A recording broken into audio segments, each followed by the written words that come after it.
الحمد لله رب العالمين، والصلاة والسلام على قائد الغر المحجلين نبينا محمد وعلى آله وصحبه أجمعین۔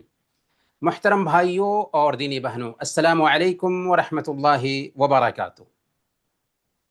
آج کی اس آن لائن گفتگو میں اخلاق حسنہ میں سے ایک عظیم اخلاق شکر کے بارے میں بات ہونے والی ہے۔ آج کے لیکچر میں ہم جانیں گے کہ شکر کیا ہے، ہمیں سب سے بڑھ کر کس کا شکر گزار ہونا چاہیے، شکر کی اہمیت کیا ہے، اللہ کی شکر گزاری کیسے ہوگی، لوگوں کے احسانات پر ان کی شکر گزاری کیسے ہوگی، شکر کی شکلیں کیا کیا ہیں، ہم بحیثیت ایک مسلمان کے شکر گزار کیسے بنیں، اور مصیبت کی حالت میں بھی شکر گزاری کیسے ہوگی، یہ اہم باتیں ہیں جو آج کی گفتگو میں ہونے والی ہیں۔ باتیں بہت اہم ہوں گی۔ ان فی ذلک لذکری لمن کان لہ قلب او القى السمع وهو شہید۔ اس میں نصیحت ہے ہر اس آدمی کے لیے جس کے پاس دل ہو یا جو کان لگا کر کے بات سنے، تو دل حاضر کیجئے اور ہماری باتیں سنیے۔ محترم بھائیوں اور دینی بہنوں، شکر کیا ہے؟ شکر کا معنی ہوتا ہے احسان کو پہچاننا اور اسے بیان کرنا، اور بندے کی زبان، دل اور عمل تینوں سے شکر کی ادائیگی ہوتی ہے۔ اسی لیے امام ابن القیم رحمۃ اللہ علیہ مدارج السالکین میں لکھتے ہیں، بندے کی زبان پر تعریف اور اعتراف کی صورت میں، اس کے دل پر مشاہدے اور محبت کی صورت میں، اور اس کے اعضاء پر فرمانبرداری اور اطاعت کی صورت میں اللہ کی نعمت کا اثر ظاہر ہونے کا نام شکر ہے۔ کیا مطلب؟ مطلب یہ ہے کہ شکر صرف زبان سے نہیں ہوتا ہے، بلکہ اس کے تین طریقے ہوتے ہیں۔ دل سے شکر گزاری ہو کہ انسان دل میں اس بات کو مانے، تسلیم کرے اور محسوس کرے کہ کسی ذات نے ہم پر احسان کیا ہے، کسی شخص نے ہم پر احسان کیا ہے، اللہ تعالیٰ نے ہم پر احسان کیا ہے۔ دوسرے نمبر پر زبان سے شکر ادا کرنا، احسان کرنے والے کا زبان سے شکریہ ادا کرنا اور اس کی تعریف کرنا، یہ شکر میں دوسرے نمبر پر آتا ہے۔ اور تیسرے نمبر پر اپنے انگوں کے ذریعہ، اپنے باڈی کے اعضاء کے ذریعہ شکر ادا کرنا کہ جس نے آپ کے ساتھ بھلائی کی ہے، اپنے عمل، اپنے رویے، اپنے کردار سے اس کا بدلہ چکانے کی کوشش کریں۔ اور اللہ تعالیٰ کی نعمتوں کا شکریہ اس قبیل سے یہ ہے کہ انسان اپنے جسم کو، ہاتھ ہو، آنکھ ہو، کان ہو، پیر ہو، ان سارے اعضاء کو رب کی اطاعت میں استعمال کرے اور اس کی نافرمانی میں ان کا استعمال کرنے سے بچے۔ غرض کہ سچا شکر تب بنتا ہے جب انسان دل سے مانے، زبان سے اقرار کرے اور اپنے عمل سے اس کو ثابت کرے۔ اب آئیے ہم یہ جانتے ہیں کہ ہمیں سب سے بڑھ کر کے شکر گزار کس کا ہونا چاہیے۔ ذرا تصور کیجیے، ہم پر کوئی معمولی احسان کر دیتا ہے تو بے ساختہ ہماری زبان پر شکریہ، تھینک یو، جزاک اللہ خیراً جیسے الفاظ آ جاتے ہیں، لیکن ہمیں پانی کے ایک قطرہ سے بنانے والا کون ہے؟ یہ زمین، یہ آسمان، یہ سورج، یہ چاند، اور پھر ہر طرح کی نعمتوں میں ڈبو کر رکھنے والا کون ہے؟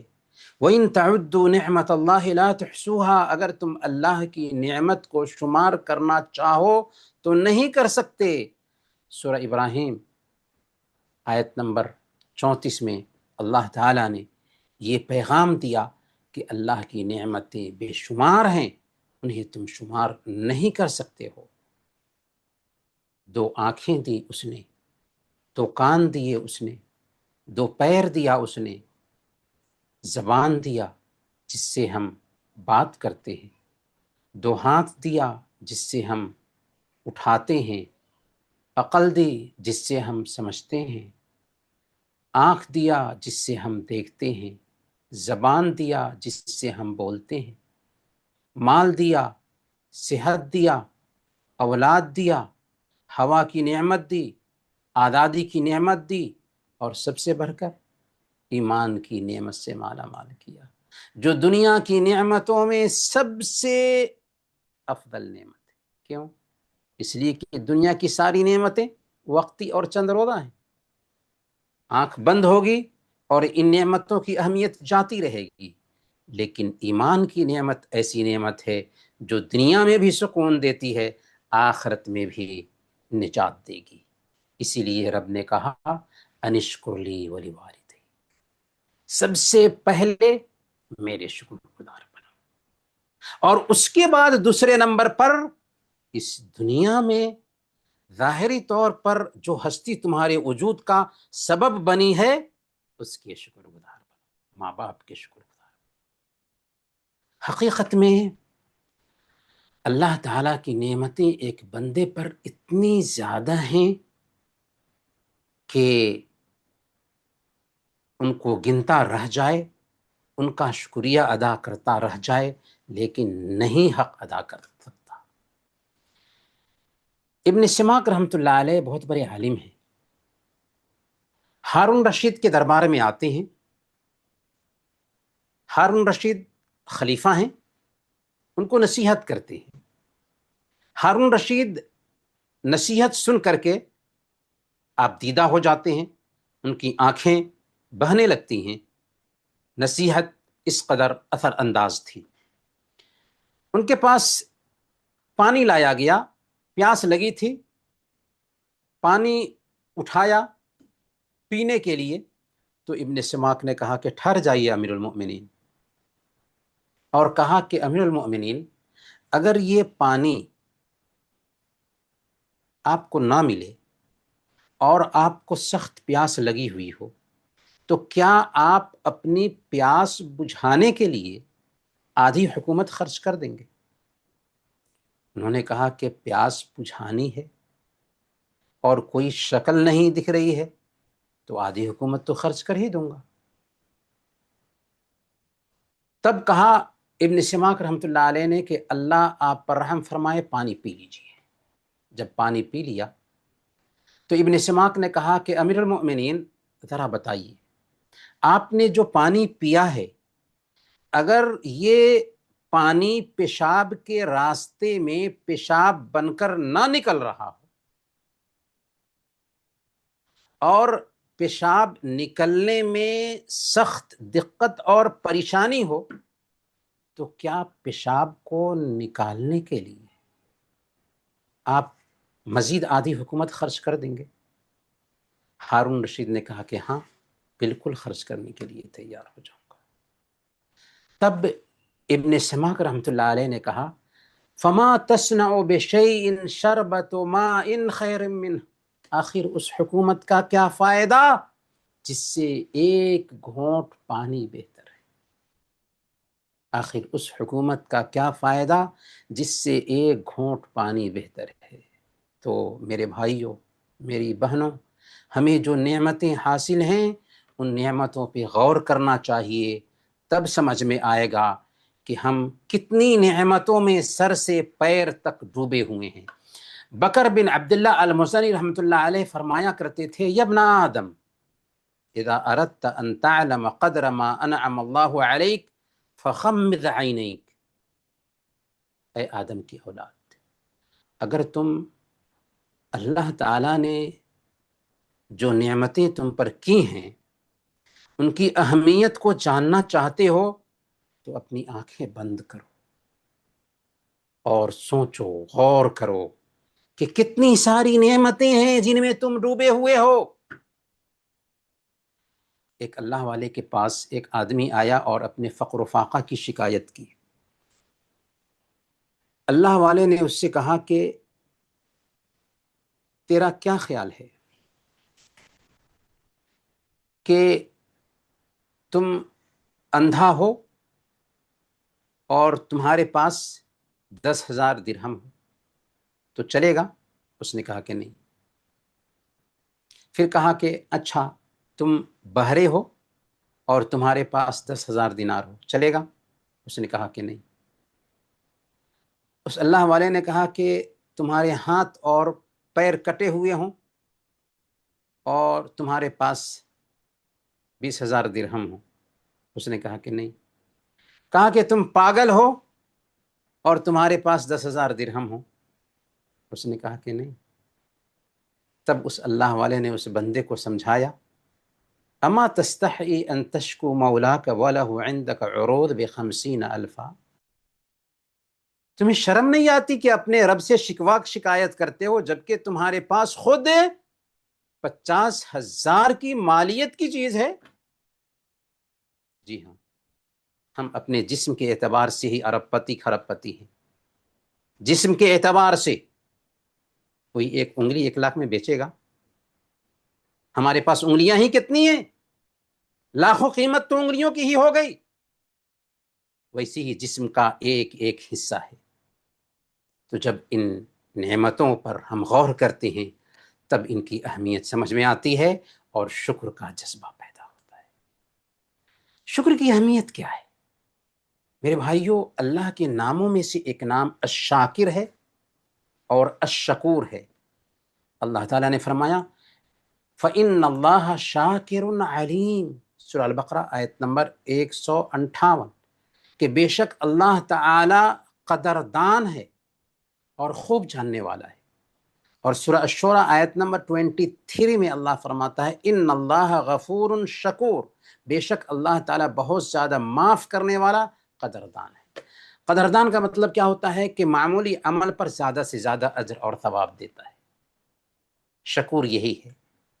صحیح مسلم اور صحیح بخاری کی روایت ہے، اللہ کے نبی صلی اللہ علیہ وسلم نے بیان فرمایا کہ ایک آدمی راستے سے گزر رہا تھا کہ اس کو پیاس لگی، کنویں میں اترا اور پانی پی کر کے آیا تو دیکھا کہ ایک کتا پیاس سے گیلی میٹی چاٹ رہا ہے۔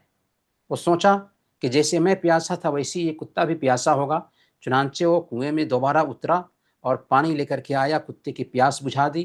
اللہ تعالیٰ نے اس کے اس عمل کی وجہ سے اس کی مغفرت فرما دی، اس کے عمل کی وجہ سے اس کی مغفرت فرما دی۔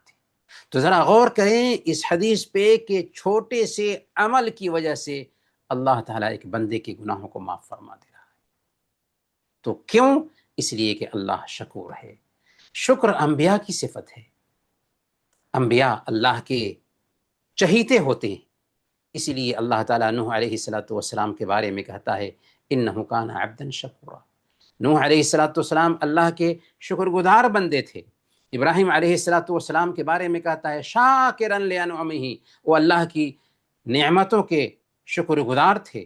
حضرت داؤد اور حضرت سلیمان علیہ السلام کو دیکھیے کہ داؤد علیہ السلام بھی نبی ہیں، سلیمان علیہ السلام بھی نبی ہیں، اور دونوں کو نبوت کے ساتھ ساتھ خلافت بھی ملی ہوئی ہے۔ حضرت سلیمان علیہ السلام کو پرندوں کی بولیاں سمجھنے کی صلاحیت حاصل تھی، جنات بھی ان کے تابع تھے، ہوا بھی ان کے لیے مسخر تھی۔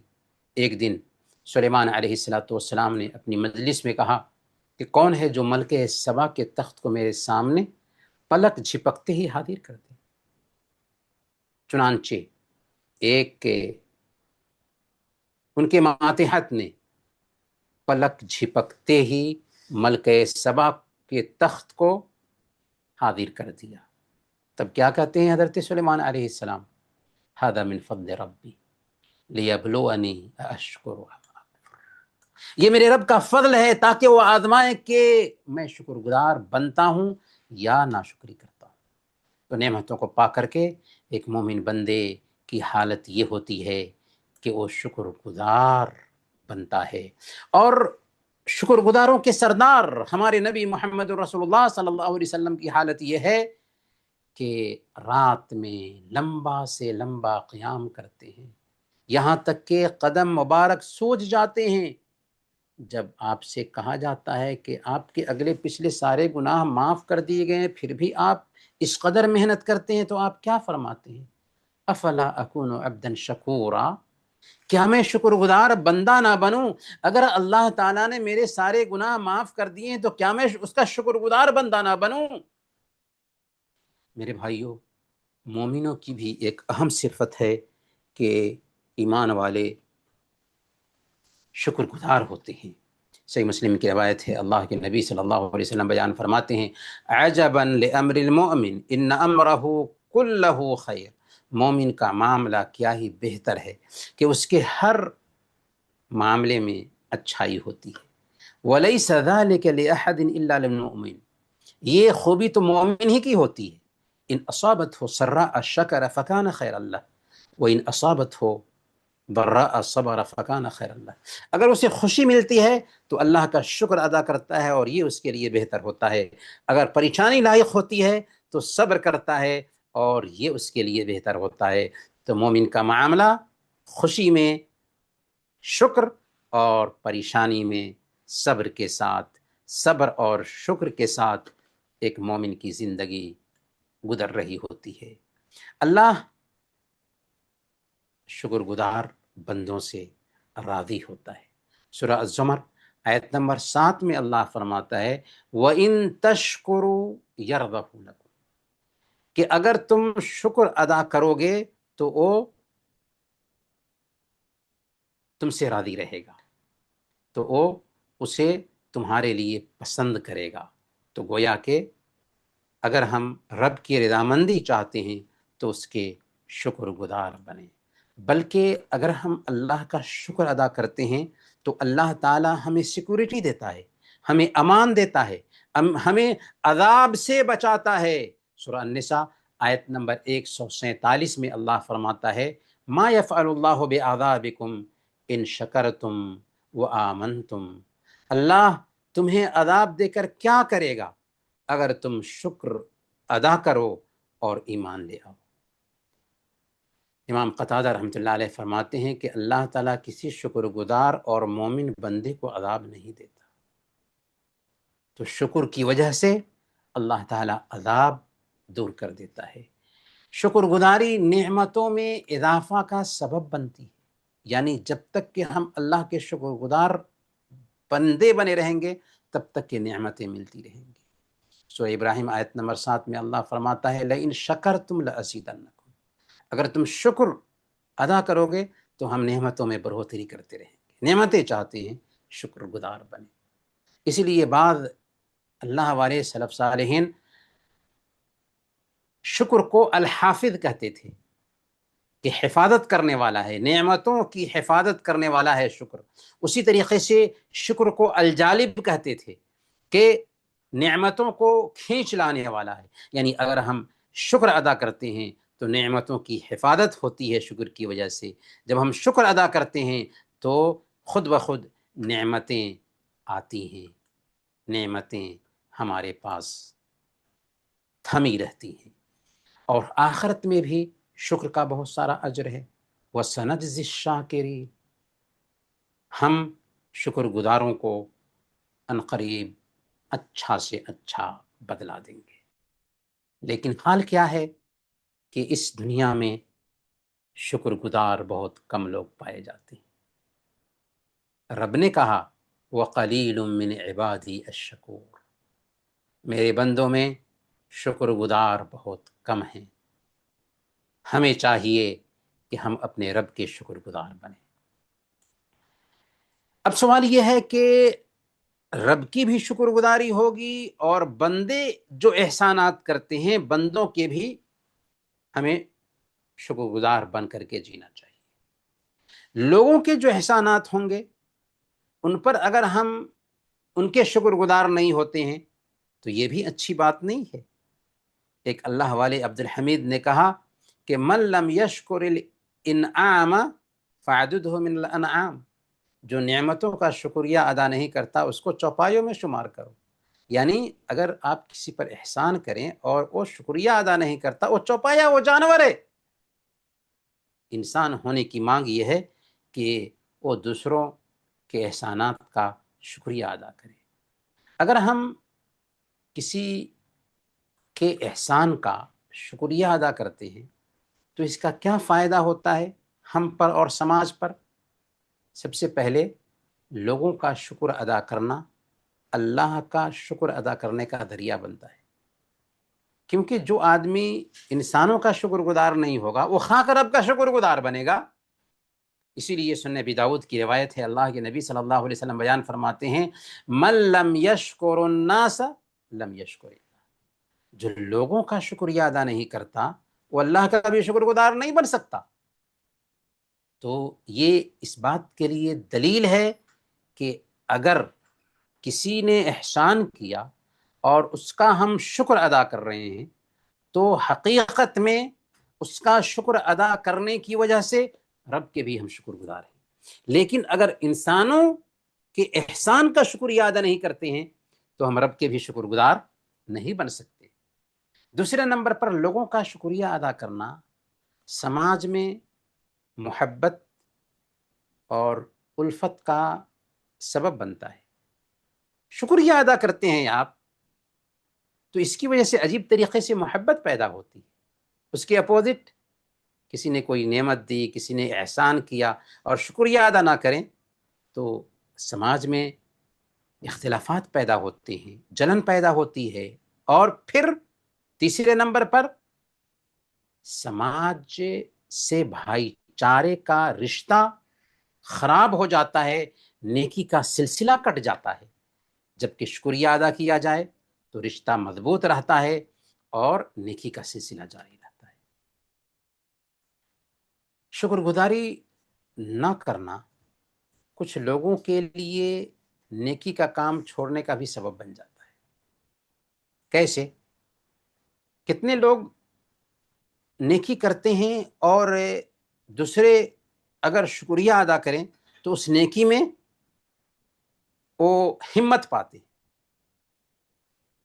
اور کچھ اللہ کے نیک بندے بھی ہوتے ہیں جو مخلص ہوتے ہیں اور رب کی رضا چاہ رہے ہوتے ہیں، وہ لوگ بھی جب دیکھتے ہیں کہ جس کے ساتھ احسان کیا ہے وہ شکر گزار ہے، وہ شکریہ ادا کرتا ہے، تو ان کو بھی ہمت ملتی ہے، نیک کاموں میں وہ بڑھ چڑھ کے آگے بڑھتے ہیں.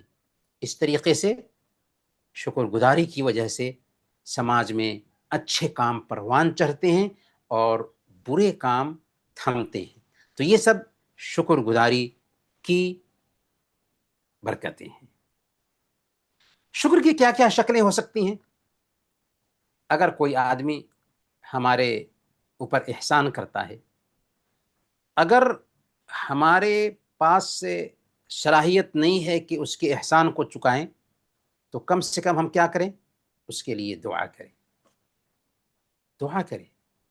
سنن ابی داؤد کی روایت ہے، حضرت انس رضی اللہ تعالیٰ عنہ بیان فرماتے ہیں کہ جب نبی اکرم صلی اللہ علیہ وسلم ہجرت کر کے مکہ آئے تو مہاجرین جو مکہ سے ہجرت کر کے آنے والے صحابہ تھے وہ اللہ کے نبی صلی اللہ علیہ وسلم کے پاس آتے ہیں اور عرض کرتے ہیں کہ اللہ کے نبی صلی اللہ علیہ وسلم، ہم نے ان انصار کو سب سے بڑھ کر کے اپنا مال خرچ کرنے والا پایا، اور جو مال نہیں رکھتے ان کے اندر ہمدردی دیکھی کہ انہوں نے ہمیں اپنے کام کاج میں شریک کر لیا ہے اور ہمیں اپنے فائدے اور کمائی میں شریک کر لیا ہوا ہے. یہاں تک کہ اب ہمیں یہ ڈر لگنے لگا ہے کہ کہیں ہمارے اجر و ثواب کو لے کر نہ چلے جائیں، یعنی ہم جو نیکیاں کرتے ہیں وہ ساری نیکیاں انہی کو ملنے نہ لگ جائے. تو اللہ کے نبی صلی اللہ علیہ وسلم نے کیا فرمایا؟ کہا کہ لا ما دعوتم اللہ لہم واثنیتم علیہ، ایسا نہیں ہوگا کہ اگر وہ تمہارے اوپر احسان کر رہے ہیں تو تمہاری ساری نیکیاں وہی لے کر جائیں گے جب تک کہ تم ان کے لیے دعا کرتے رہو گے اور ان کی تعریف کرتے رہو گے، ان کا شکریہ ادا کرتے رہو گے، تب تک کہ ایسا نہیں ہوگا۔ تو یہاں پر سوچنے والی بات یہ ہے، ایک طرف انصار کے کردار کو دیکھیں کہ انہوں نے اپنے گھر میں مہاجرین کو بسا لیا تھا، آدھا آدھا مال تقسیم کرنے کے لیے تیار ہو گئے تھے۔ دوسری طرف مہاجرین کو احساس ہوتا ہے کہ کس قدر ہمارے ساتھ احسان کا معاملہ کرنے والے ہیں انصار، یہاں تک کہ اللہ کے نبی صلی اللہ علیہ وسلم کے پاس آ کر کے شکایت کرتے ہیں کہ یا رسول اللہ، حال یہ ہے کہ ہم ان کے احسان تلے ڈوبے ہوئے ہیں، اب لگتا ہے کہ ہم جو نیکیاں کریں گے وہ ساری نیکیاں انہیں کی نہ ہو جائیں اور ہم خالی ہاتھ بیٹھ جائیں۔ تو اللہ کے نبی صلی اللہ علیہ وسلم نے کہا کہ نہیں، ایسا نہیں ہے، جب تک کہ تم ان کے لیے دعا کرتے رہو گے اور ان کے شکر گزار رہو گے تب تک کہ ایسا نہیں ہوگا۔ تو کہنے کا مطلب یہ ہے کہ اگر کوئی احسان کرتا ہے تو اگر ہو سکتا ہے تو ہم بدلا دیں، اگر نہیں ہو سکتا ہے، کیونکہ کتنے لوگ ایسے ہوتے ہیں کہ وہ بدلا نہیں چاہ رہے ہوتے کیونکہ وہ بے نیاز ہیں، تو ایسے لوگوں کے لیے شکر گزاری یہ ہے کہ ہم ان کے لیے دعا کریں۔ دوسرے نمبر پر احسان کا اعتراف کرنا، اور جو بھی احسان کرتا ہے اس کی تعریف کرنا، یہ دراصل اس بات کی دلیل ہے کہ آپ کسی انسان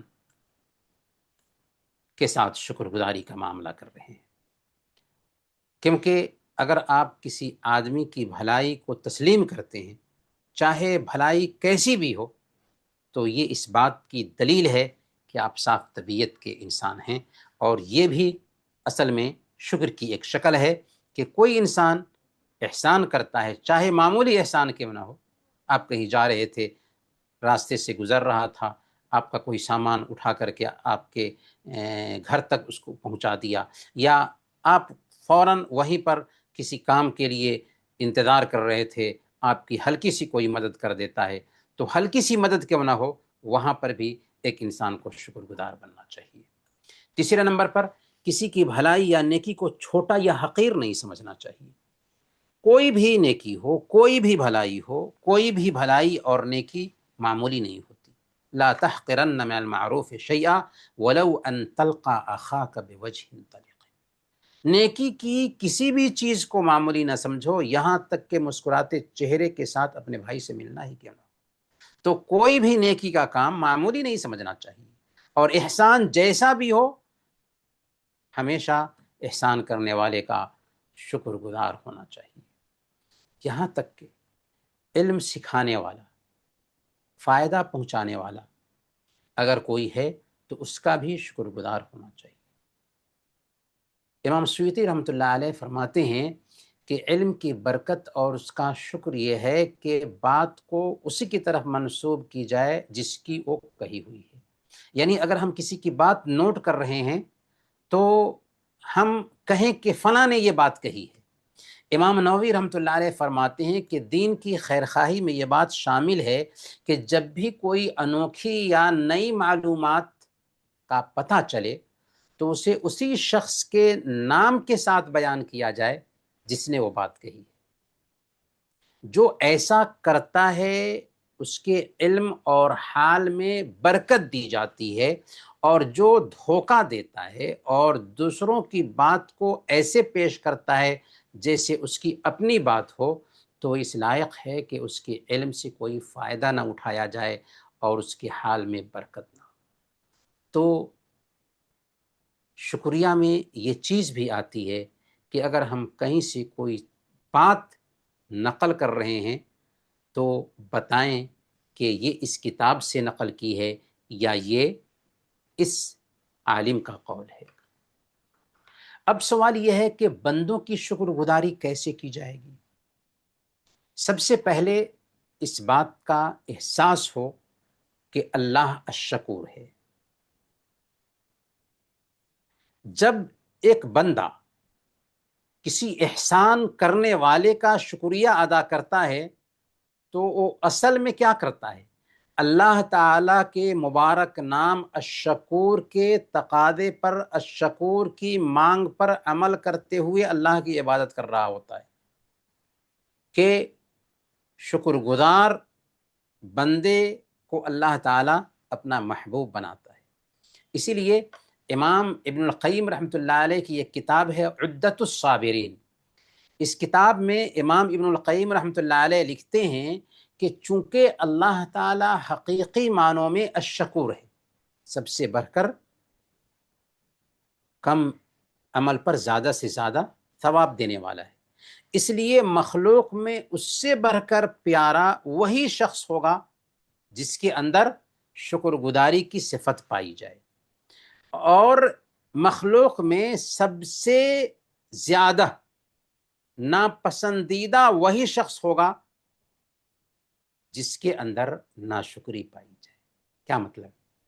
امام ابن القیم رحمۃ اللہ علیہ کا کہنے کا مطلب یہ ہے کہ اللہ تعالیٰ چونکہ الشکور ہے کہ معمولی نعمت پر زیادہ سے زیادہ اجر دیتا ہے، تو بندوں سے بھی چاہتا ہے کہ بندے بھی شکر گزار بنے، اور جو شکر گزار بندے ہوتے ہیں اللہ ان کو محبوب رکھتا ہے، اور جو ناشکرے ہوتے ہیں اللہ تعالیٰ ان سے نفرت کرتا ہے.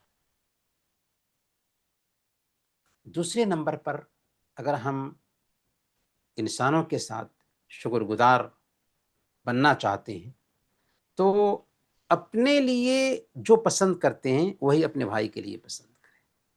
آپ نے اگر کسی کی مدد کی تو کیا آپ نہیں چاہتے کہ وہ آپ کا شکر گزار بنے؟ بس ویسے ہی اگر آپ کے ساتھ بھی کوئی احسان کا معاملہ کرتا ہے تو اس کے دل میں بھی احساس ہوتا ہے کہ آپ اس کا شکریہ ادا کریں. اور شکریہ میں کچھ جاتا نہیں ہے، اپنی زبان سے اگر جزاک اللہ خیرن کہہ دیتے ہیں تو آپ نے شکریہ ادا کیا. فقد ابلغ فی الثناء، اللہ کے نبی صلی اللہ علیہ وسلم نے کہا کہ اس نے تعریف میں مبالغہ کیا، صرف جزاک اللہ خیرن کہہ دے تو. اسی لیے کچھ لوگ تھینک یو، شکریہ جیسے الفاظ استعمال کرتے ہیں. سب سے بہتر جو شکریہ کا کلمہ ہے وہ ہے جزاک اللہ خیرن. اس میں دراصل دعا ہے اور سامنے والے کا دل جیتنا بھی ہے. تو ہم چاہتے ہیں کہ ہمارا شکریہ ادا کیا جائے تو دوسرے بھی چاہتے ہیں کہ ان کا شکریہ ادا کیا جائے. یہ احساس جب رہے گا تو ہمارے اندر کیا ہوگا؟ احساس پیدا ہوگا کہ احسان پر ہم شکر گزار بنیں. تیسرے نمبر پر اللہ کا شکر لوگوں کے شکر کے ساتھ جڑا ہوا ہے. انسان کو یہ پتہ ہونا چاہیے کہ اللہ تعالیٰ کا شکر ادا کرنے کا ایک لازمی حصہ یہ بھی ہے کہ لوگوں کا شکر ادا کیا جائے. کیسے؟ اس لیے کہ جب کوئی انسان کچھ دیتا ہے تو ہم اس کا شکریہ ادا کرتے ہیں، لیکن دینے والا کون ہے؟ اس کے پاس وہ چیز آئی کہاں سے؟ رب نے دیا ہے. تو اللہ رب العالمین کا شکریہ ادا کرنے میں یہ چیز شامل ہے کہ اس بندے کا شکریہ ادا کیا جائے. اسی لیے سب سے بڑھ کر کے رب کا شکر ادا کرنا چاہیے ایک بندے کو، جس رب نے اس انسان کو مہیا کیا کہ وہ ہمارے کام آئے. تو اس بندے کا بھی شکر ادا کرنا ہے اور رب کا بھی شکر گزار بننا ہے. اسی طریقے سے جب ہم شکر گزاری کے فائدے کو دھیان میں رکھتے ہیں، اور ابھی ہم نے اس کے بہت سارے فائدے گنائے دنیا میں آخرت میں، تو کسی چیز کا فائدہ ہمارے ذہن میں ہوتا ہے نا تو آسانی کے ساتھ میں ہم اس چیز کو برت پاتے ہیں. یہاں پر ایک اہم سوال ہے جس کو دھیان میں رکھنا چاہیے اور اپنی زندگی میں اسے برتنا بھی چاہیے. سوال کیا ہے؟ کیا نیکی کرنے پر انسان کو خواہش مند ہونا چاہیے کہ بندہ ہمارا شکریہ ادا کرے؟ یعنی ہم اگر کسی کی مدد کرتے ہیں تو کیا ہمیں اس بات کے لیے فکر مند ہونا چاہیے کہ وہ ہمارا شکریہ ادا کرے اور ہم اس کے شکریہ کو سنیں، وہ ہمیں دعا دے اور ہم اس کی دعا کو سنیں اور ہم خوش ہوں؟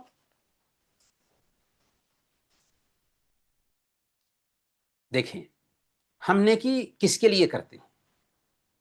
اس انسان کے لیے جس کی ہم نے مدد کی ہے یا رب کے لیے؟ اگر ہم چاہتے ہیں کہ ہمارا رب ہم سے راضی ہو جائے اور ہم جو کچھ بھی خرچ کر رہے ہیں اپنے رب کو راضی کرنے کے لیے خرچ کر رہے ہیں، تو جس کو دے رہے ہیں اس کی شکر گزاری کی ہمیں پرواہ نہیں ہونی چاہیے، اور یہ مومن بندوں کی خاص صفت ہے۔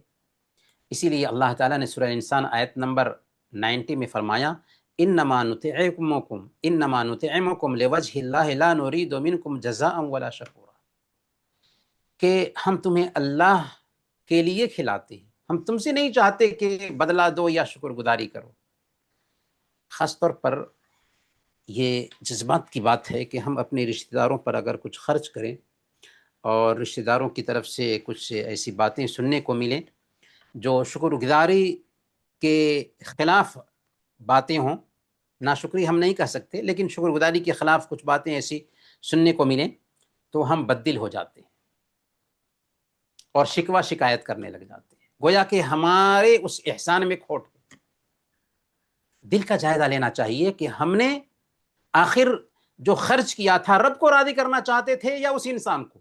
اگر اس انسان کو راضی کرنا چاہتے تھے تو ٹھیک ہے، ہم شکریہ کے لیے فکر مند ہوں گے، لیکن رب کے لیے خرچ کیا تو ہمیں پرواہ نہیں کرنا ہے کہ وہ گالی دے رہا ہے یا بری بات کر رہا ہے، وہ ہمارے ساتھ کیسے پیش آ رہا ہے۔ ہم نے رب کو راضی کرنے کے لیے خرچ کیا اور اللہ نے ہمیں ہمارے اس عمل کو قبول کر لیا، اس لیے بے فکر ہو جانا چاہیے۔ اسی لیے اللہ کے نبی صلی اللہ علیہ وسلم بیان فرماتے ہیں، سنن ابی داؤد کی یہ روایت ہے، من صنع الیکم معروفا فکافئوہ، جو آدمی تمہارے ساتھ کسی طرح سے نیکی کا معاملہ کرتا ہے تو اس کو اس کا بدلہ دو۔ اگر اس نے تمہارے ساتھ نیکی کی تو تم اگر اس انداز میں نیکی کر سکتے ہو تو نیکی کرو۔ فَإِن لَمْ تَجِدُوا مَا تُكَافِئُونَهُ فَادْعُوا لَهُ حَتَّى تَرَوْا أَنَّكُمْ قَدْ كَافَأْتُمُوهُ، اگر تمہارے پاس میں دینے کے لیے کچھ نہیں ہے تو اس کے لیے دعا کرو یہاں تک کہ تمہیں یہ احساس ہو جائے کہ تم نے بدلہ چکا دیا۔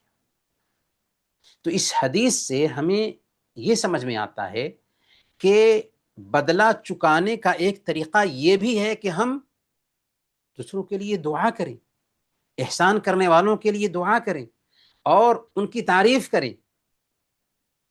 بدلہ چکانے کا طریقہ یہ بھی ہے۔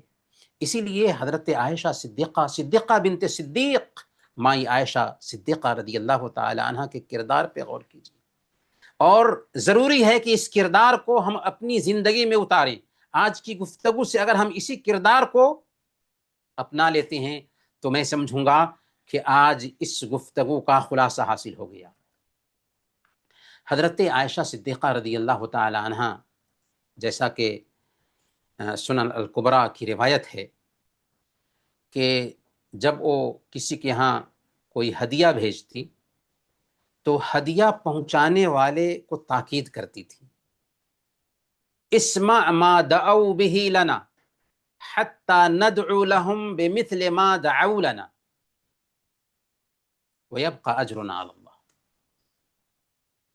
کہ جب تم جاؤ اور ہدیہ دو تو سنو کہ انہوں نے کیسے دعا دی ہے، تاکہ ہم بھی ان کے لیے ویسے ہی دعا کریں جیسے انہوں نے ہمیں دعا دی ہے، تاکہ بات برابر ہو جائے اور ہمارا اجر اللہ کے پاس ثابت رہے۔ سبحان اللہ، سبحان اللہ، کیا نمونہ کردار تھا ہمارے پاس۔ اور آج ہم کچھ مدد کرتے ہیں تو بس ہمیں انتظار ہوتا ہے کہ وہ ہمارے سامنے بچھ جائے۔ نہیں، ایسا نہیں ہونا چاہیے۔ اب سوال یہ ہے کہ اللہ کا شکر کیسے ادا کیا جائے؟ رب کا شکر ادا کر بھائی، کیسے رب کا شکر ادا کریں؟ سب سے پہلے نعمت کا اعتراف کریں، یعنی یہ اقرار اور اعتراف کریں کہ رب نے یہ نعمت دی ہے اور صرف رب نے نعمت دی ہے، رب کے علاوہ اور کوئی نہیں جو ہمارے اوپر کسی طرح کی نعمت فرمائے۔ دوسرے نمبر پر نعمت کا ذکر کریں اور نعمت دینے والے کی تعریف کریں۔ وَأَمَّا بِنِعْمَةِ رَبِّكَ فَحَدِّثْ۔ سورہ الضحیٰ آیت نمبر 11 میں اللہ فرماتا ہے کہ اپنے رب کی نعمت کو بیان کرتے رہو۔ اور صحیح الترغیب کی صحیح روایت ہے، اللہ کے نبی صلی اللہ علیہ وسلم فرماتے ہیں التحدث بنعمت اللہ شکر وترکها کفر۔ اللہ کی نعمت کو بیان کرنا یہ دراصل شکر ہے، اور اللہ کی نعمت بیان نہ کریں یہ کفر ہے۔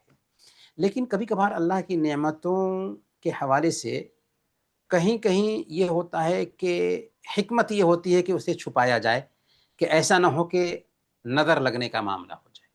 تو اگر ہمیں ڈر ہے کہ نظر لگ سکتی ہے، یا دشمن ہمارے خلاف ہو سکتے ہیں، یا خواہ مخواہ دشمن بن سکتے ہیں، تو وہاں پر نعمتوں کو چھپا کر کے رکھا جائے گا۔ لیکن عام حالات میں حکم یہ ہے کہ اللہ کی جو نعمتیں ہیں انہیں بیان کرنا چاہیے۔ تیسرے نمبر پر نعمت کو جس رب نے دیا ہے اس کی اطاعت میں استعمال کریں۔ چنانچہ اگر اللہ تعالیٰ نے مال دیا ہے تو اس کا شکریہ یہ ہے کہ اسے غریبوں میں خرچ کیا جائے۔ اگر اللہ تعالیٰ نے علم دیا ہے تو اس کا شکریہ یہ ہے کہ لوگوں کو علم سکھایا جائے۔ اگر اللہ تعالیٰ نے عہدہ اور منصب دیا ہے تو اس کا شکریہ یہ ہے کہ دوسروں کی ضرورت پوری کی جائے۔ اگر اللہ تعالیٰ نے اولاد دی ہے تو اس کا شکریہ یہ ہے کہ اولاد کو دین سکھا جائے، اس کی اچھی تربیت کی جائے، اس کے دل میں اللہ اور اس کے رسول کی محبت پیدا کی جائے۔ اسی طریقے سے ہمارے اعضاء و جوارح کا شکریہ ہے کہ انہیں اللہ کی اطاعت میں استعمال کیا جائے، ان سے اللہ کی نافرمانی نہ کی جائے۔ چوتھے نمبر پر نعمتوں کا اثر جسم پر بھی ظاہر ہونا چاہیے۔ سنن ترمذی کی روایت ہے، اللہ کے نبی صلی اللہ علیہ وسلم بیان فرماتے ہیں ان اللہ یحب ان یرى اثر نعمته علی عباده۔ اللہ تعالیٰ چاہتا ہے کہ اپنے بندوں پر اپنی نعمتوں کا اثر دیکھے۔ اسی طریقے سے پانچویں نمبر پر اللہ تعالیٰ کی تعریف بھی بیان کرے۔ اسی لیے صحیح مسلم کی روایت ہے، اللہ کے نبی صلی اللہ علیہ وسلم بیان فرماتے ہیں کہ اللہ تعالیٰ اس بات سے راضی ہوتا ہے کہ بندہ ایک لقمہ کھاتا ہے تو الحمدللہ کہے، اور ایک گھونٹ پانی پیتا ہے تو الحمدللہ کہے۔ تو گویا کہ کھانا کھاتے وقت اللہ کی تعریف بیان کریں اور الحمدللہ کہیں، یہ بھی دراصل شکر گزاری میں آتا ہے۔ اسی طریقے سے ناشکری سے بچیں، ناشکری سے بچنا چاہیے، کیونکہ اگر ناشکری آئی تو نعمتیں چھین لی جاتی ہیں۔ اللہ تعالیٰ نے اپنی کتاب میں قارون کا واقعہ بیان کیا ہے، جو حضرت موسیٰ علیہ السلام کا رشتہ دار تھا، لیکن فرعون سے مل گیا تھا، ارب پتی تھا۔ ما ان مفاتحہ لتنوء بالقوة العصبہ، کہ اس کے پاس اتنا مال تھا کہ اس کے خزانے کی کنجیوں کو اٹھانے کے لیے بڑے طاقتور لوگوں کی ضرورت ہوتی تھی۔ لیکن کیا ہوا؟ اس نے کہا انما اوتیت علی علم عندی، جو کچھ بھی مجھے ملا ہے میری محنت کی بدولت ملا ہے، میرے علم کی بدولت ملا ہے، میری پلاننگ کی بدولت ملا ہے، میری صلاحیت کی بدولت ملا ہے۔ جس کا نتیجہ کیا ہوا؟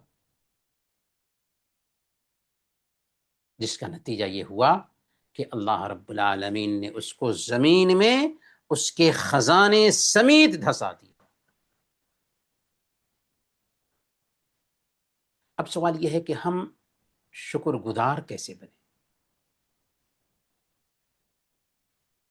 تقوی کی صفت آئے گی، شکر گزار بنیں گے۔ فاتقوا اللہ لعلکم تشکرون، تقوی اختیار کرو، تم شکر گزار بن جاؤ گے۔ قناعت کی صفت اختیار کریں کہ اللہ نے جتنا دیا ہے اس سے خود کو راضی رکھیں۔ کن قنعا تکن اشکر الناس، اللہ کے نبی صلی اللہ علیہ وسلم کی حدیث ہے، سنن ابن ماجہ کی یہ روایت ہے کہ قناعت پسند بن جاؤ، لوگوں میں سب سے بڑے شکر گزار بن جاؤ گے۔ ایک آدمی اندھا تھا اور اس کے ہاتھ پاؤں بھی کٹے ہوئے تھے، اندھا ہے، ہاتھ بھی نہیں ہے، پیر بھی کٹے ہوئے ہیں۔ ایک آدمی اس کے پاس جاتا ہے تو دیکھتا ہے کہ وہ اللہ کی نعمتوں کا شکریہ ادا کر رہا ہے اور کہہ رہا ہے کہ ساری تعریفیں اس اللہ کے لیے جس نے مجھے مصیبتوں سے بچایا، جن میں دوسرے لوگوں کو مبتلا کیا ہے، اور اپنی بہت ساری مخلوق پر مجھے فضیلت دے رکھی ہے۔ تو اس بندے نے اس سے کہا کہ اللہ کے بندے، کیا نعمتیں ہیں تیرے پاس؟ اندھا ہے، تیرے ہاتھ بھی کٹے ہوئے ہیں، تیرے پیر بھی کٹے ہوئے ہیں، اور تم اس انداز میں دعا کر رہا ہے۔ تو اس نے کہا تجھے کیا پتا، مجھے ذکر کرنے والی زبان، خشوع اختیار کرنے والا دل، اور آزمائشوں پر صبر کرنے والا جسم عطا کیا ہے میرے رب نے، آخر میں اس کا شکر گزار کیسے نہ بنا۔ تو اسی لیے ایک انسان کو قناعت پسند بننا چاہیے، جتنا اللہ نے دیا ہے اس سے خود کو راضی رکھے۔ تیسرے نمبر پر چاشت کی نماز پڑھنا عجیب طریقے سے شکر گزاری کی صفت پیدا کرتی ہے ہمارے اندر۔ صحیح بخاری اور صحیح مسلم کی روایت ہے، اللہ کے نبی صلی اللہ علیہ وسلم نے بیان فرمایا کہ جب تم میں سے ایک آدمی صبح کرتا ہے تو اس کے جسم کے جوڑ پر 360 جوڑ ہیں ہمارے جسم میں، اس کے جسم کے جوڑ پر صدقہ لازم آ جاتا ہے۔ سبحان اللہ کہنا صدقہ ہے، الحمدللہ کہنا صدقہ ہے، لا الہ الا اللہ کہنا صدقہ ہے، نیکی کا حکم دینا صدقہ ہے، برائی سے روکنا صدقہ ہے۔ اللہ کے نبی صلی اللہ علیہ وسلم حدیث کے آخر میں بیان فرماتے ہیں وَيُجْزِئُ مِنْ ذَلِكَ رَكْعَتَانِ يَرْكَعُهُمَا مِنَ الضُّحَىٰ، اور ان سب کی طرف سے چاشت کی 2 رکعتیں کافی ہوتی ہیں۔ ہر دن ہمارے اوپر صدقہ لازم آتا ہے۔ اگر پیسے کی شکل میں یہ صدقہ ادا کرنا ہو، 360 جوڑ کا صدقہ، تو کماتے کماتے مر جائیں اور صدقہ ادا نہ کر سکے۔ اللہ تعالیٰ نے صدقہ بھی آسان کر دیا، چاشت کی 2 رکعت ادا کر لیں، سارا صدقہ ادا ہو جائے۔ سجدے شکر ادا کرنا بھی شکر گزاری میں شامل ہے۔ اللہ کے نبی صلی اللہ علیہ وسلم کا معمول تھا کہ جب آپ کو کسی طرح کی خوشی کی خبر ملتی تھی تو فوراً آپ زمین پر سر ٹیک دیتے تھے اور سجدے شکر بجا لاتے تھے۔ دعا کرنا بھی شکر گزار ہمیں بناتا ہے۔ اللہ کے نبی صلی اللہ علیہ وسلم حضرت معاذ رضی اللہ تعالیٰ عنہ سے کہتے ہیں کہ اے معاذ، میں تجھے اللہ کے لیے چاہتا ہوں، خاص تمہیں وصیت کرتا ہوں کہ ہر فرض نماز کے بعد یہ دعا کرنا نہ بھولنا، اللہم اعنی علی ذکرک و شکرک و حسن عبادتک، اللہم اعنی علی ذکرک و شکرک و حسن عبادتک، اے اللہ تو ہماری مدد فرما اپنے ذکر، اپنے شکر اور اپنی بہترین عبادت کرنے میں۔ تو یہ دعا بھی کرنی چاہیے ہر نماز کے بعد۔ شکر گزار بندہ بننا ہے تو، شکر گزار بندی بننا ہے تو۔ اور 6 نمبر پر اللہ کی نعمتوں پر غور کریں۔ اللہ رب العالمین کی جن جن نعمتوں میں ہم پل رہے ہیں ان پہ غور کریں۔ صحیح الجامع کی روایت ہے، اللہ کے نبی صلی اللہ علیہ وسلم بیان فرماتے ہیں ان اول ما يسأل عنه العبد يوم القیامة من النعیم ان يقال له، کل قیامت کے دن اللہ تعالیٰ نعمتوں میں سے سب سے پہلی نعمت کے بارے میں یہ پوچھے گا کہ اللہ تعالیٰ اس سے کہے گا الم نصح لک جسمک ونرویک من الماء البارد، اے بندے کیا میں نے تمہیں صحت مند نہیں رکھا تھا اور ٹھنڈے پانی سے سیراب نہیں کیا تھا؟ اے میرے بندے کیا میں نے تجھے صحت مند نہیں رکھا تھا، ٹھنڈے پانی سے سیراب نہیں کیا تھا؟ یہ سوال سب سے پہلے بندے سے ہونے والا ہے۔ اللہ نے صحت دیا ہے، اللہ نے ٹھنڈا پانی دیا ہے، فریج کی سہولت دی ہے، کھانے کی سہولت دی ہے، جاب کی سہولت دی ہے، اولاد کی سہولت دی ہے، سہولت ہی سہولت ہے۔ سنن ترمذی کی روایت ہے، اللہ کے نبی صلی اللہ علیہ وسلم فرماتے ہیں من اصبح منکم آمنا فی سربہ معافا فی جسدہ عنده قوت یومہ فکأنما حیزت له الدنیا بحذافیرها، جو آدمی اس حالت میں صبح کرتا ہے کہ اپنے گھر میں امن و امان سے وہ بیدار ہوا، جسم اس کا صحیح سالم ہے، اور اس کے پاس ایک دن کا کھانا میسر ہے، ایک دن کا کھانا میسر ہے، گویا کہ اس کے پاس پوری دنیا سمٹ کر آ چکی ہے۔ اللہ اکبر۔ امن کے ساتھ صبح کیا، جسم کے ساتھ تندرست ہے، اور ایک دن کا کھانا ہمیں میسر ہے، گویا کہ ہم ارب پتی ہیں، دنیا کی ساری دولت ہمیں میسر ہے، پھر بھی شکایت ہے ہمیں؟ نہیں۔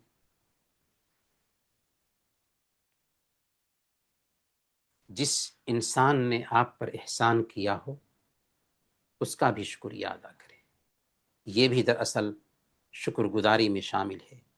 اسی لیے ابھی ہم نے حدیث سنائی ہے، اللہ کے نبی صلی اللہ علیہ وسلم نے سنن ترمذی کی روایت کے مطابق بیان فرمایا، من صنع الیہ معروف فقال لصاحبہ جزاک اللہ خیرا فقد ابلغ فی الثناء، کہ اگر کسی کے ساتھ کوئی نیکی کا معاملہ کرتا ہے اور نیکی کرنے والے سے وہ کہتا ہے جزاک اللہ خیرا، تو اس نے تعریف کرنے میں مبالغہ کیا، یعنی تعریف کا حق ادا کر دیا، تو جزاک اللہ خیرا، آج سے شکریہ یا تھینک یو کہنے کی بجائے جزاک اللہ کہنے کا معمول بنائے۔ اور نعمتوں کا شکر ادا کرنے میں ایک اہم چیز یہ آتی ہے کہ ہم اپنے نیچے والوں کو دیں، اپنے سے اوپر والوں کو نہیں۔ صحیح مسلم کی روایت ہے، اللہ کے نبی صلی اللہ علیہ وسلم بیان فرماتے ہیں، انظروا الی من هو اسفل منکم ولا تنظروا الی من هو فوقکم فهو اجدر الا تجدروا نعمت اللہ علیکم۔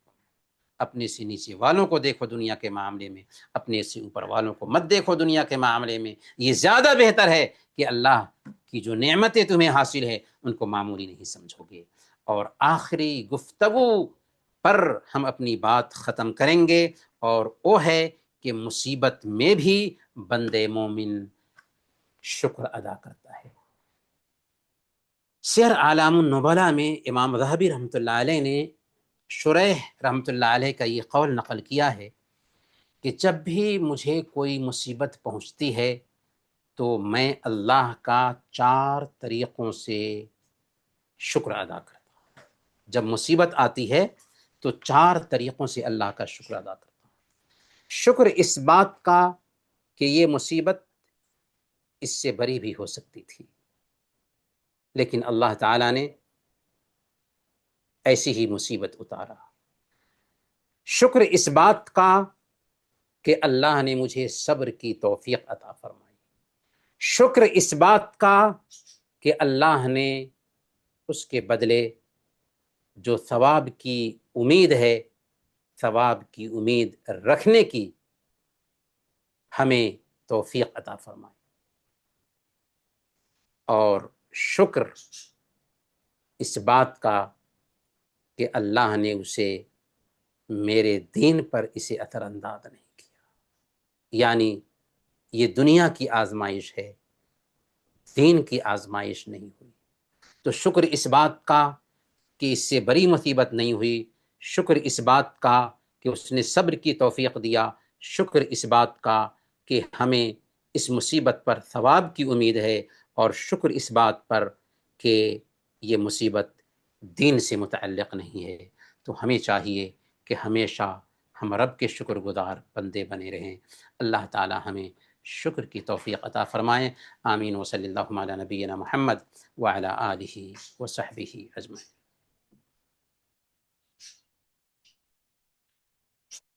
جزاک اللہ خیر، بارک اللہ فیکم۔ اگر اس ٹاپک کے ریلیٹڈ کسی کو سوال ہے تو وہ ہینڈ ریز کرے، انشاءاللہ ان کا جواب سے دیں گے۔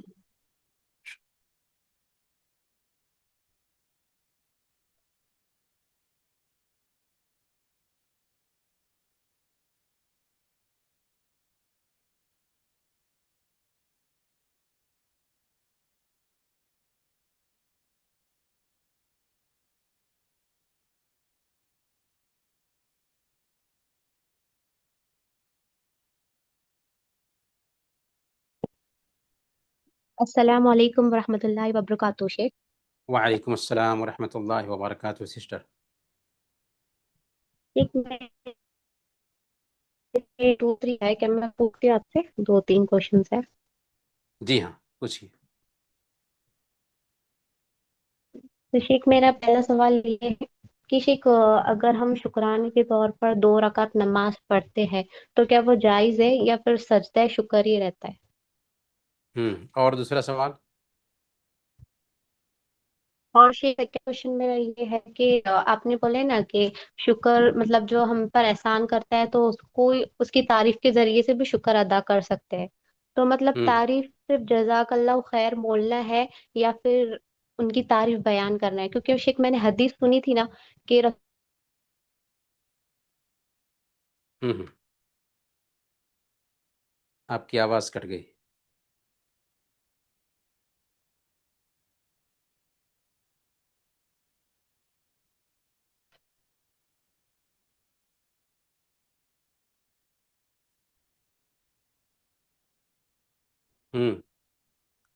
چلیں تو آپ کا جو سوال تھا پہلا سوال کہ شکرانے کی نماز ادا کرنی ہے یا سجدہ شکر ادا کرنا ہے، تو یہ بات نوٹ کریں کہ ہماری شریعت میں شکرانے کی کوئی نماز سرے سے ہے ہی نہیں. 2 رکعت شکرانے کی نماز پڑھتے ہیں، شکرانے کی کوئی نماز نہیں ہے، بس شکرانے کا سجدہ ہے. اور جب خوشی ملتی ہے اس وقت سجدہ کرنا چاہیے. کچھ لوگ ایسے ہی بیٹھے ہوئے ہیں اور سجدے میں جا کر کے دعا کرنے لگ جاتے ہیں. پوچھیں کہ کیوں آپ سجدے میں گئے؟ تو بس دعا کرنی تھی. نہیں، یہ بھی غلط ہے اور یہ بھی شکرانے کا سجدہ نہیں ہے. شکرانے کا سجدہ یہ ہے کہ جب خوشی کی خبر ملے یا مصیبت کے ٹلنے کی خبر ملے تو فوراً سجدے میں گر جائیں اور اللہ کا شکر ادا کریں. یہ ہے شکرانے کا سجدہ یا سجدہ شکر. لیکن نماز کہ 2 رکعت نماز پڑھتے ہیں شکریہ کے لیے، ایسی کوئی نماز نہیں ہے. تو سجدے شکر ہے، صلاۃ شکر نہیں ہے. دوسری بات، تعریف کے لیے ایک ہے کہ تعریف میں مبالغہ کرتے ہیں ہم کہ کسی نے احسان کیا تو ہم اس کی تعریف کریں، جیسے واقعی وہ اس کا حق رکھتا ہے تو تعریف کریں اس کی. اور تعریف میں جزاک اللہ خیرن کہنا دراصل تعریف کرنا ہے. جزاک اللہ خیرن کہنا دراصل تعریف کرنا ہے، اس کو دعائیں دیں تو یہ تعریف ہی کے قبیل سے آتا ہے. لیکن اگر جھوٹی تعریف کرتے ہیں کسی کی تو اس سے ہماری شریعت منع کرتی ہے. جی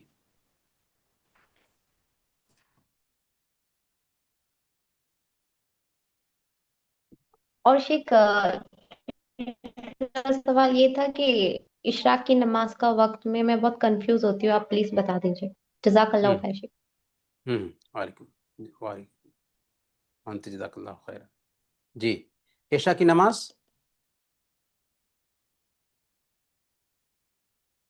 سوال مکمل نہیں ہوا کیا عشاء کی نماز کے بارے میں؟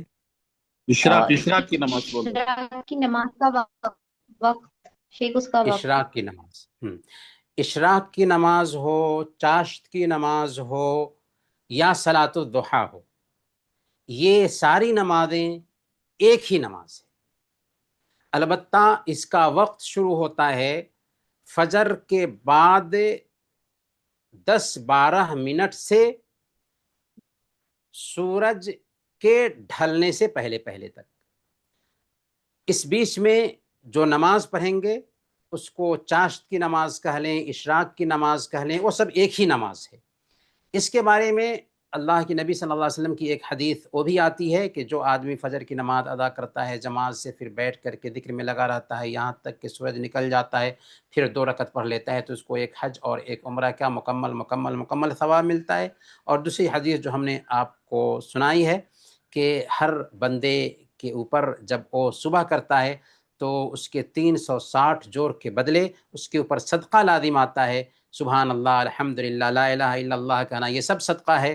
یہاں تک کہ بھلائی کا حکم دینا، برائی سے روکنا بھی صدقہ ہے. وَيُجْزِئُ مِنْ ذَلِكَ رَكْعَتَانِ يَرْكَعُهُمَا مِنَ الضُّحَىٰ.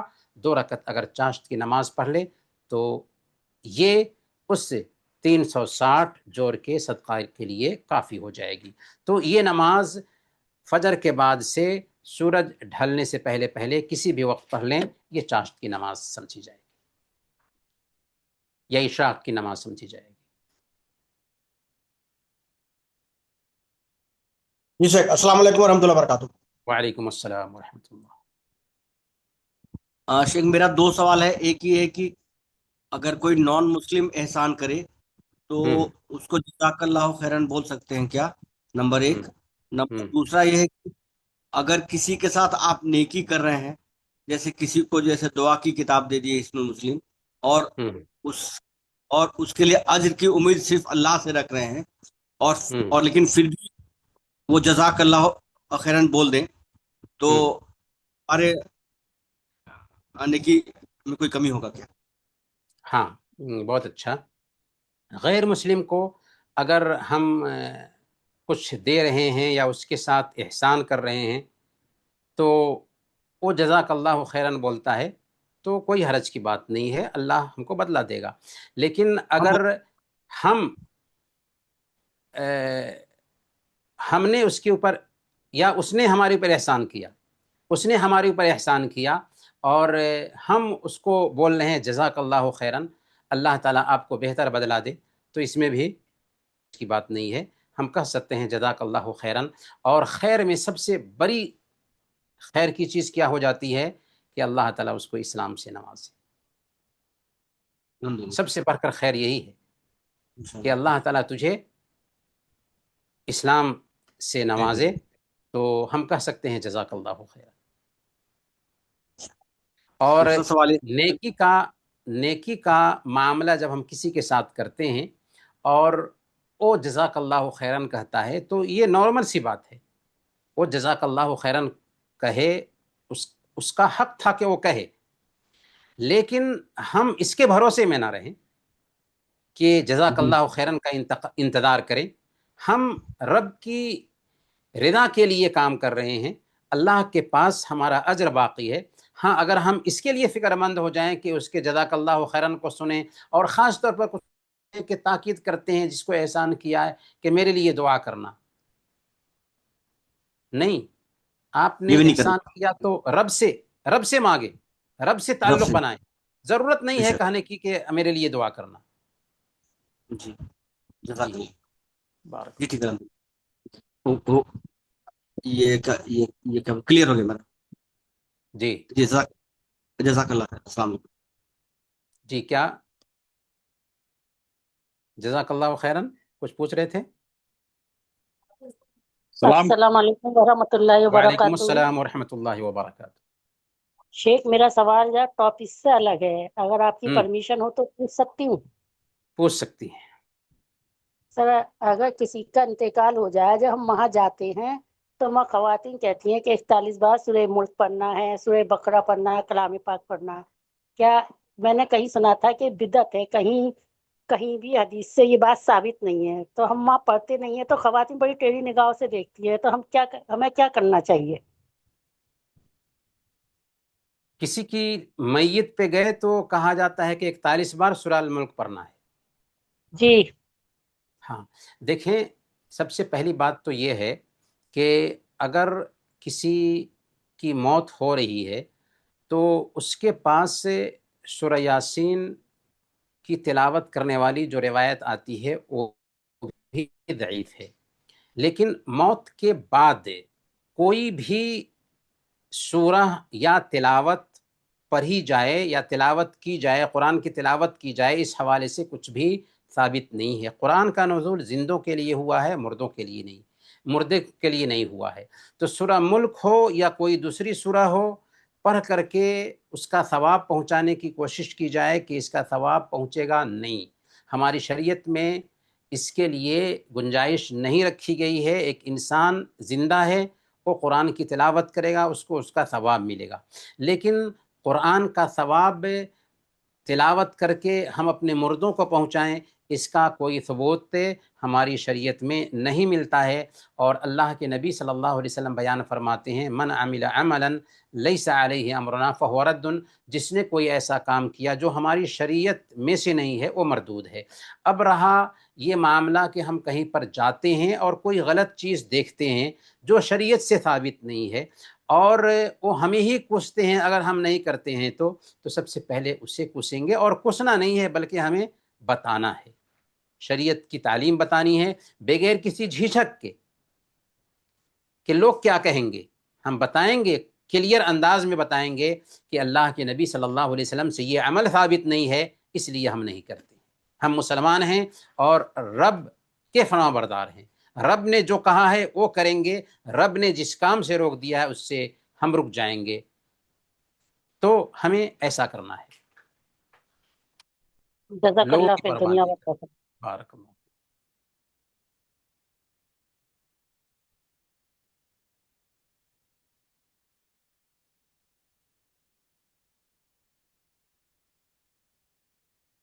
السلام علیکم ورحمۃ اللہ وبرکاتہ۔ وعلیکم السلام ورحمۃ اللہ وبرکاتہ۔ سسٹر شیخ، جو آپ سجدہ شکر بولے نا، اس میں کیا پڑھنا چاہیے سجدے شکر اس میں وقت؟ ہم سبحان ربی العالی، سبحان ربی العالی کہیں گے، اس کے علاوہ جو بھی دعا کرنا چاہیں کر سکتے ہیں۔ اور کسی وقت بھی لائک ہمارا جو انٹینشن رہتا نا، چاہے وہ کر سکتے ہیں، یا خوشی کے خوشی کے موقع انٹینشن پہ رہتا ہے نا، انٹینشن جب رہتا ہے جیسے کہ کچھ پریشانی ہے، پرابلم ہے، بہت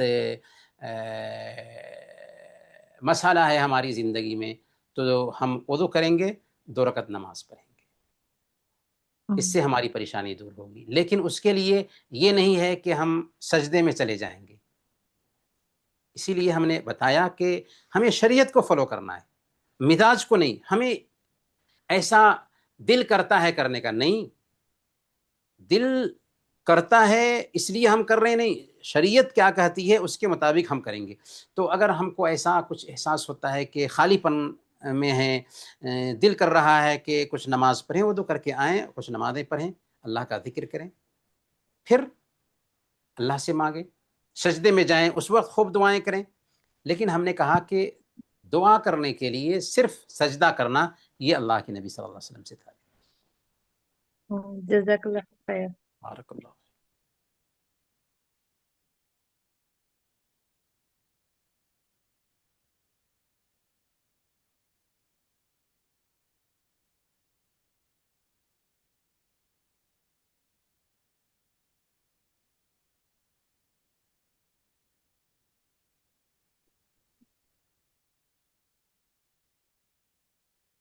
سسٹر خوشی، آپ کو انمیوٹ کیا گیا، آپ سوال کر سکتے ہیں اپنا۔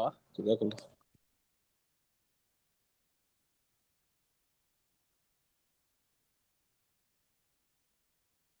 السلام علیکم ورحمۃ اللہ وبرکاتہ۔ شیخ، وعلیکم السلام ورحمۃ اللہ وبرکاتہ۔ جی سسٹر۔ میرا جی پوچھیے۔ سسٹر خوشی، آپ سوال کریں۔ السلام علیکم شیخ۔ وعلیکم السلام ورحمۃ اللہ۔ جی پوچھیے۔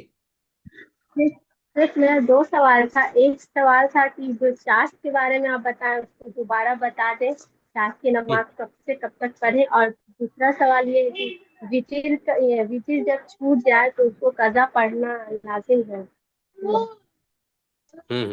چاشت کی نماز کا وقت جو ہے فجر کے بعد جب سورج نکل جائے تو اس کے 10-12 منٹ کے بعد پڑھی جائے گی یہ نماز، یہاں تک کہ سورج ڈھل جائے، یعنی ظہر کے وقت سے پہلے تک چاشت کی نماز کا وقت رہتا ہے۔ اس کی رکعت 2 سے لے کر کے 8 رکعت تک ادا کی جا سکتی ہے۔ رہی بات وتر کی، تو وتر کی نماز اگر کسی کا معمول ہے تو اور رات میں وتر کی نماز چھوٹ گئی ہے تو اللہ کے نبی صلی اللہ علیہ وسلم کے بارے میں آتا ہے کہ آپ کا وظیفہ رات کا چھوٹ جاتا تھا تو آپ دن میں